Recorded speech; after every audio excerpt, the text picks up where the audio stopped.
here are two people talking about how God leads them, and there is this interesting journey that starts in Vietnam, and it begins during the war, and how one man chose to go on a boat that was traveling to Guam, and from there the US government flew them into Arkansas.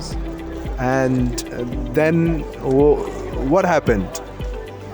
Yeah, so my father was at a refugee camp in Arkansas, and there were many. I can't tell you the exact number, but there are many, and many of them were sponsored by, many of these refugees were sponsored by mostly Christian churches, Christian families, either sponsored to start a new life in the US, or for my father's situation, he was single, age of 25.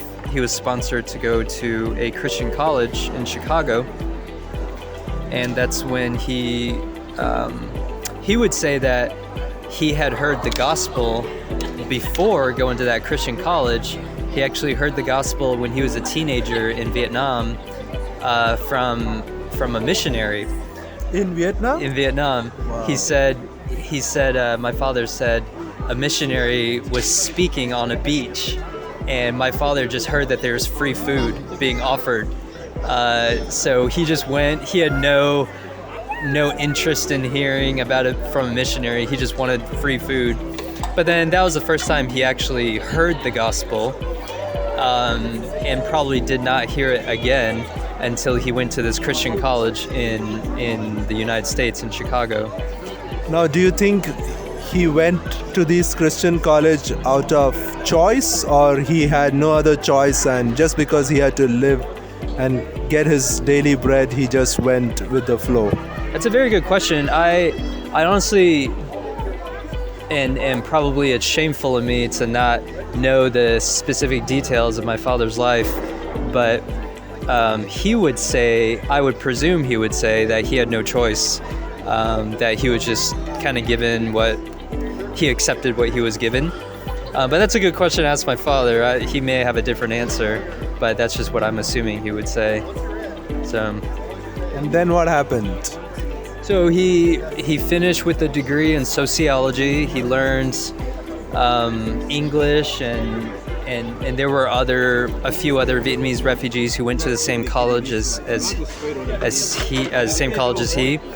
So they were a group together, and my father was, from what I understand, he was very social. He played soccer. He was on the college soccer team, and he worked. And I remember him telling stories of in the cold weather in Chicago, he was a bus driver. And that was one of his jobs, was a bus driver.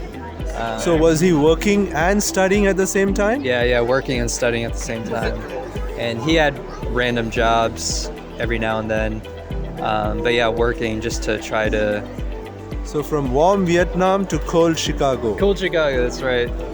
How deep was the culture shock, do you think? Yeah, he shared some stories of racism. I haven't asked him specifically how was the culture shock, but just growing up, I remember him telling stories of some racism he faced in Chicago. Although Chicago at the time was probably also very diverse, but still faced some degree of racism.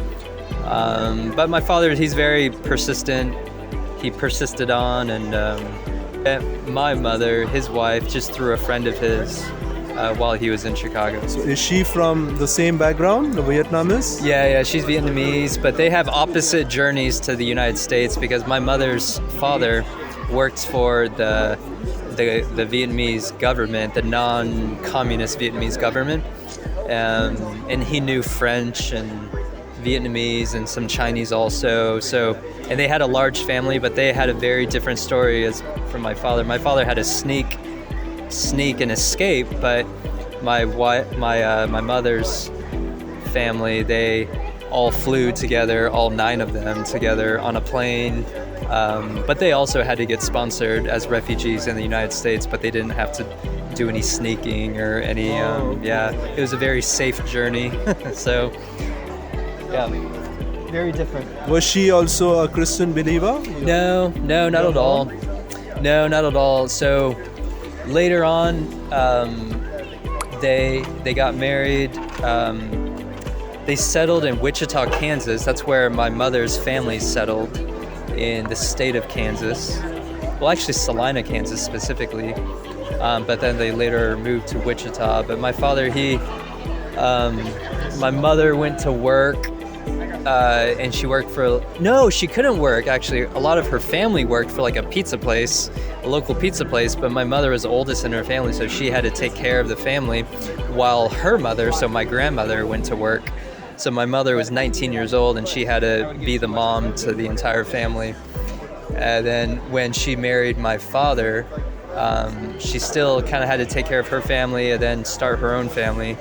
And my father went to grad school, and my mom had to, like my mother's family helped support my older brothers and sisters and support my mother and my father while my father was in grad school. Yeah. Wow, so he's studying, your mom is taking care of all of the whole family, Yeah. and her parents are working, I assume, right? Yeah. That's a So he went to college from I think 75 to maybe 78, 79.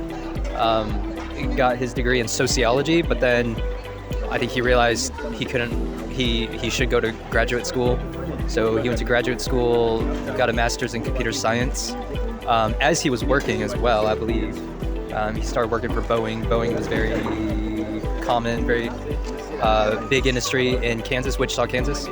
And so they grew a family, and then we moved to Seattle, Washington, because that's where my dad was offered a job in Seattle, Washington in 1989 when I was 3 years old. So was he born again at this time? Yeah, and so not until Seattle.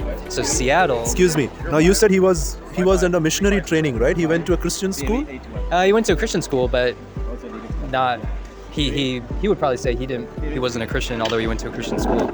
So let me understand. When this family sponsored him, they were not sponsoring him to become a Christian. They were just being kind to him, and they provided a Christian school. It was not like a missionary training society. Correct. Not a missionary training society. Not at all. And so it was just a Christian school, Christian college. But there was, from what I understand, there was no intent on evangelizing. And I don't think I met the family once when I was a child. The family that sponsored my father.